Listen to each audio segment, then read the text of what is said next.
Hello' everyone, আপোনালোক সকলোৱে বাতৰিটো পাইছে যে ইউনাইটেড ষ্টেটছৰ নেভিয়ে ইৰাণৰ এখন জাহাজ আইৰিছ ডেনা সেই জাহাজখনক টৰ্পিডোৰে আক্ৰমণ কৰি পেলাই সেই জাহাজখন বুৰাই দিছে।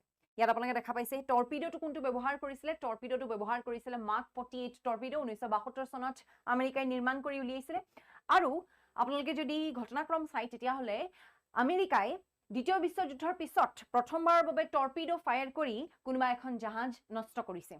এনে বহু ঘটনা তাৰ মাজত হৈ আছে যে বিভিন্ন দেশে বিভিন্ন দেশৰ অন্য দেশৰ জাহাজক টৰ্পিডো আক্ৰমণ কৰি নষ্ট কৰিছে, কিন্তু আমেৰিকাই এইটো দ্বিতীয় বিশ্বযুদ্ধৰ পিছত প্ৰথমটো ঘটনা। আইৰিছ ডেনা এখন আপোনালোকে দেখা পাইছে আহিছিলে ভাৰতত মিলন নেভেল এক্সাৰচাইজত ভাগ ল'বলৈ। তাৰপিছত ঘূৰি যোৱাৰ সময়ত যেতিয়া শ্ৰীলংকাৰ ওচৰৰ দক্ষিণ ভাগে গালে পোৰ্টৰ ওচৰত যেতিয়া পাইছিলেগে সেই সময়ত তেওঁলোকে গালে পোৰ্টত ডকিং কৰিবলৈ তেওঁলোকে বিচাৰিছিলে, কিন্তু পাৰ্মিশ্যন নাপালে। সেই জেগাডোখৰতে সেই টৰ্পিডো আক্ৰমণ কৰি এই জাহাজখন বুৰাই দিয়া হৈছিলে। Thank U.